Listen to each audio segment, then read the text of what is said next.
इस वीर भूमि पर सभी करौली जिले से पधारे हुए युवा साथी, हमारी सभी वर्ग के आए हुए बूढ़े बुजुर्ग और साथ में जो भाइयों ने आयोजन किया है, सबसे पहले तो उन सबका मैं धन्यवाद करना चाहती हूँ कि उन्होंने एक अन्याय के खिलाफ आवाज़ उठाई है और ये आवाज़ पूरी सरकार के कानों तक जानी चाहिए कि जिस तरह की घटना 13 तारीख को घटी वो एक बहुत ही निंदनीय और शोभनीय है, क्योंकि ये घटना कहाँ से शुरुआत हुई, सबसे पहले तो इसकी जांच होनी चाहिए, क्योंकि गलती किसी कोई भी कर सकता है, लेकिन गलती की शुरुआत भी तो कहीं से हुई होगी।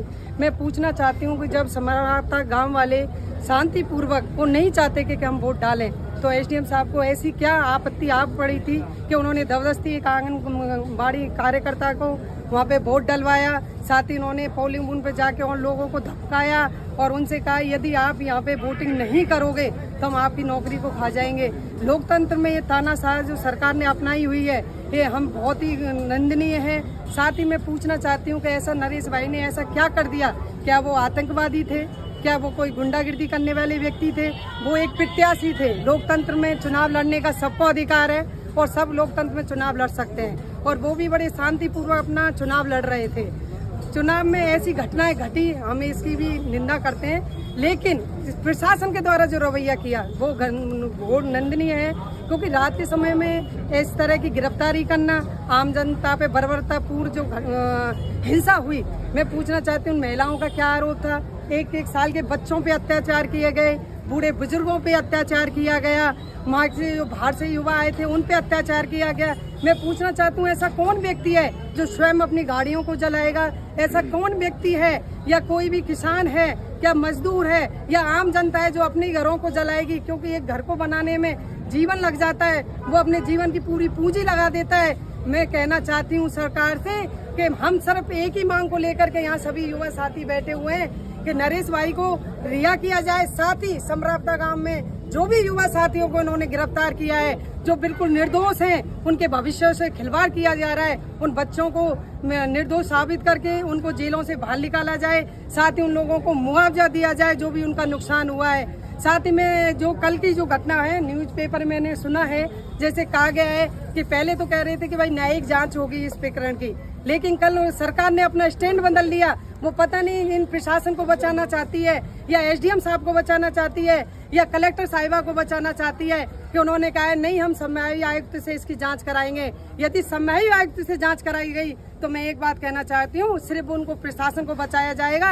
इसमें किसी भी व्यक्ति को ना तो रिहा किया जाएगा, ना निर्देशों को बाहर निकाला जाएगा।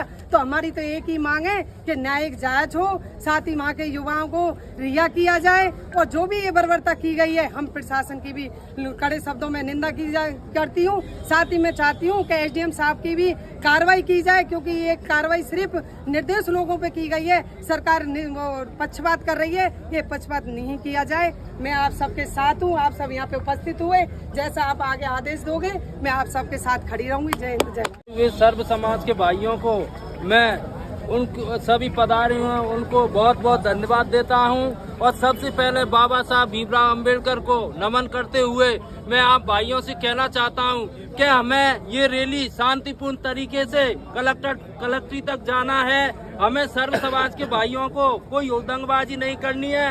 अगर प्रशासन हमारे साथ गलत करता है तो हम ईंट से ईंट बजा देंगे, कोई दिक्कत नहीं है, लेकिन सबसे पहले अपने को ये ध्यान रखना है कि हमें शांतिपूर्ण तरीके से और व्यवस्थित ढंग से सबको चलना है, सबको साथ लेकर चलना है। और नरेश भाई के लिए हम जब तक अगर उनको न्याय नहीं मिलता है तो यहाँ पर सड़कों पर, अभी तो हम यहाँ शांतिपूर्ण तरीके से धरना दे रहे हैं, सड़कों पर उतरेंगे, रोड को जाम करेंगे, जहाँ तक पटरियों पर भी उतर आएंगे। आपने देखा है ये मामला राजस्थान में ही नहीं पूरे भारत में फैल रहा है, क्योंकि सबसे पहले मेन बात नरेश भाई ने उसके झापट मारा तो क्यों मारा उसको देखिए आप। अगर नरेश भाई पागल तो था नहीं कि पागल था, उस पागल कुत्ते ने खा रखा तो झापट मार दिया। उस रीजन तक जाइए, एसडीएम साहब की भी जांच होनी चाहिए, हमारे नरेश भाई को रिहा करो।